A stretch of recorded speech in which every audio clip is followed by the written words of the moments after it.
diputado Boris España, presidente de la Comisión de Gobernación, indicó que continuará en análisis la iniciativa 6076, pues lo que busca es garantizar los derechos humanos tanto de la población como de los miembros de las fuerzas de seguridad.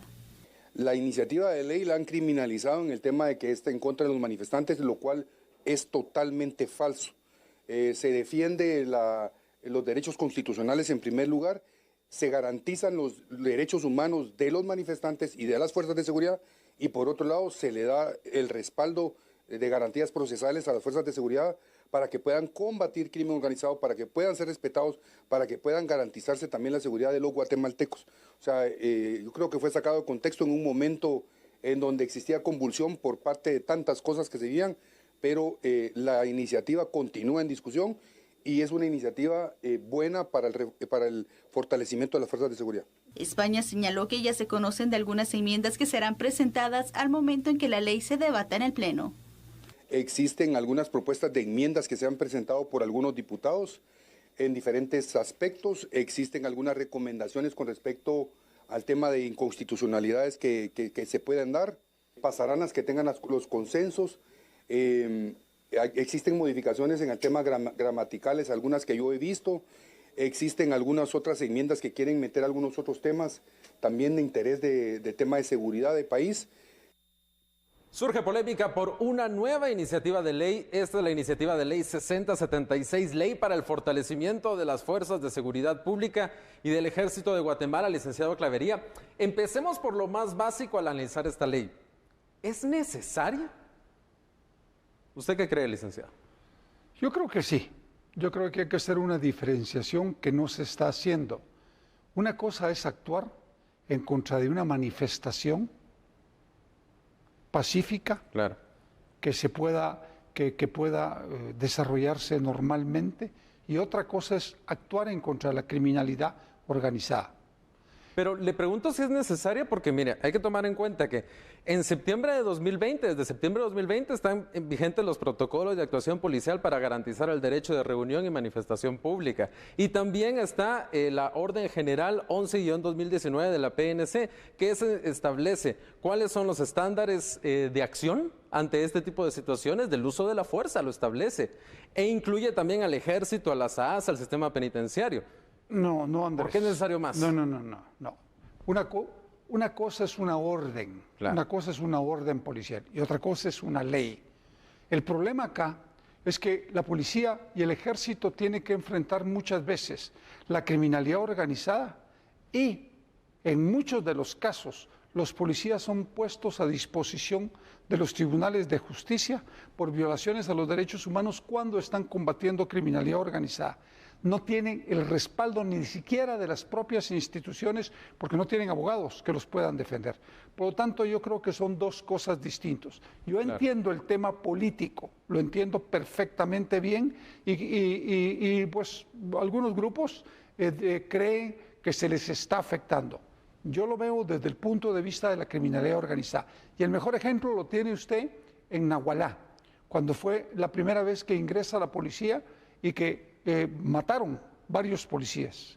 Y simple y sencillamente la policía no pudo repeler los ataques porque el precio hubiera sido que los que hubieran quedado vivos se hubieran ido presos. Pero ese es el actual proceso.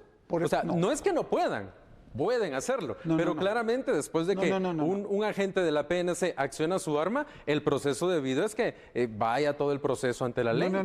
Sí pueden hacerlo. El respaldo es para que no vayan a prisión. No, claro, pero bajo nuestras leyes actuales, así como están las cosas ahora, van a prisión. Pueden hacerlo. Claro, van a prisión porque es el proceso. Van a prisión, pero es que el precio es que la gente no sabe qué es lo que pasa. No solo van a prisión, les suspenden sus salarios. No los asesoran, ni los apoyan, ni los ayudan, ni a la policía, al ejército, y los dejan a la mano de Dios. Claro. Y esos gastos los tiene que asumir el policía. Ahora, ¿qué policía o qué miembro del ejército va a enfrentar la criminalidad organizada cuando sabe que efectivamente no tiene ningún privilegio ni prebenda por enfrentarlo, sino que al contrario, el precio es irse a prisión, perder su salario, perder su puesto de trabajo y tener que pagar abogados. Ok, vamos paso por paso. Ya establecimos que la ley es necesaria porque es necesario regir cómo es el uso de la fuerza, que no solo se quede en una orden general, que no solo se quede... Claro, una orden general no tiene ninguna validez legal. Ok, quedamos en eso. Vamos por pasos. Esta ley pone en el mismo plano tanto a la PNC como al Ejército, a las AAS y a la Guardia Penitenciaria. ¿Es esto lo correcto? Tener a la PNC y al Ejército igual y no tener estos protocolos diferenciados, o si en tal caso una ley diferente, porque también hay que hacer la diferencia, licenciado, que el actuar de la PNC, el rol de la PNC es diferente al actuar y al rol del Ejército. Pero le voy a explicar cómo funcionan los operativos. El problema es cuando la gente no entiende cómo funciona un operativo policial o un operativo militar. Cuando el Ejército enfrenta en el área rural a la criminalidad organizada, hay muertos. Y tiene que tener una ley que los proteja igual. Porque si no tienen una ley que los proteja igual, va a pasar lo que pasó con el coronel Chiroy en Alaska, que tuvieron un ataque y sin embargo estuvieron 7 años presos, sin que hubiera un proceso y sin que se llegara a sentencia en su momento. Por lo tanto, debe de respaldarse a las instituciones de seguridad. Pero no es básicamente ponerlos entonces al mismo nivel. Esa separación que se hizo bajo los acuerdos de paz, de que todo lo civil sea únicamente de la PNC. Enfrentar en el área rural o en el área urbana a la criminalidad organizada es exactamente lo mismo. Es lo mismo que tiene que hacer el Ejército, lo que tiene que hacer la policía. El respaldo legal es la clave. Es ¿cómo hacemos para respaldarlos? Yo no estoy hablando de las manifestaciones. Creo que la ley debe de irse a la CC, revisarla, hacerle las enmiendas que hay que hacer, pero sí se le debe respaldar tanto al Ejército como a la policía. En el caso de las AAS es distinto, cumple una función diferente. Ellos tienen a su cargo la seguridad del presidente de la República y del vicepresidente. Punto. Hasta ahí. Ellos pueden accionar armas de fuego, pero igual se les debe de respaldar a la hora de un enfrentamiento armado. Lo que usted no puede es dejarlos a la libre y que a ver cómo salen. Ahora hablemos un poco sobre las ambigüedades, porque usted lo dice muy bien, que hay que separar lo que es una manifestación, un derecho a la manifestación que está totalmente sagrado, lo podemos decir en nuestra Constitución política, y lo que es el ataque a la criminalidad. Sagrado si es de manera pacífica. Si es de manera pacífica, y si no hay vandalismo. Se cumple con los requisitos que establece la ley. Si no, no lo es. Claro, estamos claros en eso. Ahora, el problema es que echa la ley, echa la trampa. Y esta ley, y es uno de los argumentos, podría en algún momento utilizarse para justificar el uso de la fuerza ante una manifestación que sea pacífica o que esté haciendo algún tipo de vandalismo que no requiera ese tipo de fuerza. Por ejemplo, hacer algún tipo de pintas en los inmuebles. No estamos diciendo que sea correcto, para nada. Pero ¿justificaría, por ejemplo, hacer pintas el uso de un arma de fuego? No, pero entonces ahí es donde viene que podría tergiversarse en algún momento. No. Una es, usted utiliza la fuerza proporcional dependiendo del acto. Claro. Por ejemplo, si están haciendo pintas y cometiendo vandalismo, la policía puede utilizar gases lacrimógenos, puede utilizar batones, puede utilizar todo aquel equipo que no sea letal. Pero si hay un disparo de la contraparte, puede utilizar las armas de fuego. Pero mire lo que está diciendo. Si hay un disparo de la contraparte, pero la ley no dice eso. Artículo 6, aquí tengo yo por eso la ley, porque yo considero que tenemos que hacer un análisis serio basado en lo que dice la iniciativa de ley. Andrés, entonces, ¿qué es lo que usted escuche, quiere? Licenciado, dice, el personal de las fuerzas de seguridad pública y el ejército podrán hacer uso de la fuerza cuando se cumplan las circunstancias siguientes. Primero, que el uso de la fuerza sea estrictamente racional y necesario. Bueno. Estamos bien. Que el uso de la fuerza utilizada sea congruente y proporcional. La concurrencia de resistencia pasiva o activa que justifique el uso de la fuerza. Ese último inciso es clave. ¿Por qué? Porque dice que la concurrencia de resistencia pasiva o activa. Claro.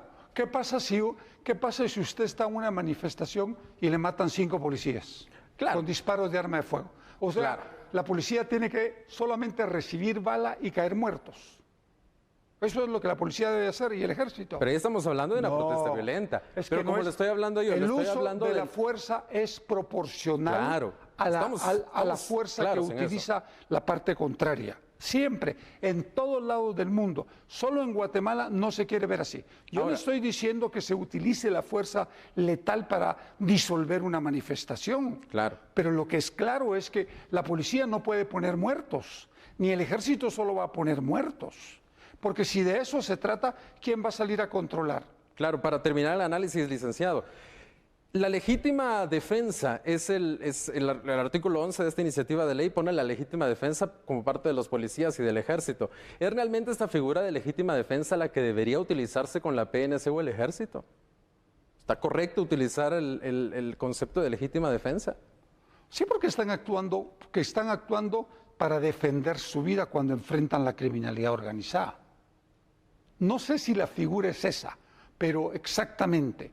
Pero sí creo que el objetivo que están pensando los legisladores es que efectivamente puedan responder a un ataque armado de igual manera o con mayor potencia. Claro. Solo en Guatemala es el único país del mundo donde dicen es que cuando se utiliza la fuerza no debe ser proporcional. Es el doble de la fuerza que se utiliza en cualquier lado del mundo, tanto en el ejército como en las policías. Solo aquí se cree que no. Ahora el argumento sobre la medida sustitutiva. La ley dice que a cualquier persona que en el legítimo ejercicio, a cualquier funcionario, agente de la PNC, del ejército, que en el legítimo ejercicio de sus funciones resulten involucrados en la comisión de un supuesto hecho ilícito, automáticamente obtendrá una medida sustitutiva de arresto domiciliario. ¿Es correcto que automáticamente se entregue esta medida sustitutiva? Automáticamente. Si ellos actuaron respondiendo el fuego ante la criminalidad organizada, sí. ¿Sabe por qué? Porque efectivamente cuando uno ha tenido un problema de esa naturaleza, uno es doblemente víctima. Y un policía es triplemente víctima, porque encima de que tiene que irse a un tribunal a que le hagan un proceso y lo acusen de cualquier cosa, tiene que irse a una cárcel y el precio puede ser su propia vida. Por lo tanto, los funcionarios de policías y militares deben de ser cuidados y puestos con arresto domiciliario. Y yo estoy totalmente de acuerdo. Así funciona en muchos lados del mundo. Sí, que no nos gusta, esos son otros 100 pesos, pero entonces la pregunta es, ¿quién va a salir a combatir la criminalidad organizada si no hay algún tipo de ventaja legal para que los policías y los miembros del ejército puedan estar tranquilos y actuar conforme la ley, pero con todo el poder que las armas de fuego dan en un momento de un enfrentamiento? Muy breve, licenciado. ¿Cree usted que esta iniciativa de ley podría hacer que nos vayamos al otro extremo que vemos, por ejemplo, como en Estados Unidos, donde los policías usan mucho la fuerza y hemos visto muchos casos donde se ha utilizado fuerza letal incluso contra menores de edad de forma injustificada? Y en Estados Unidos sí tienen eso de que no se van a prisión los policías. Entonces, en muchas partes se siente como que tuvieran impunidad. Le voy a poner un ejemplo. Hace 2 meses se capturó a un menor de edad que ha matado 14 gentes. Ahora, si la policía lo captura y les dispara, ¿qué tienen que hacer? Lo mismo. Aquí y en cualquier lado del mundo. Usted no va a ver si es menor de edad o si es mayor de edad. No le va a decir, me saca su certificación de menor de edad o me da su DPI. No. Claro. Lo único que hace es actuar. Y ese muchacho ha matado, tiene 14 años o 16 años y ha matado 14 gentes. Entonces, ¿de qué estamos hablando? De criminales altamente peligrosos, claro, como lo son las estructuras criminales que operan en el país. Bueno, esperamos que este análisis nos deje más claro cuál es la polémica alrededor de esta ley y ya escuchamos, claro, las opiniones del licenciado Julio Rivera Clavería respecto a lo que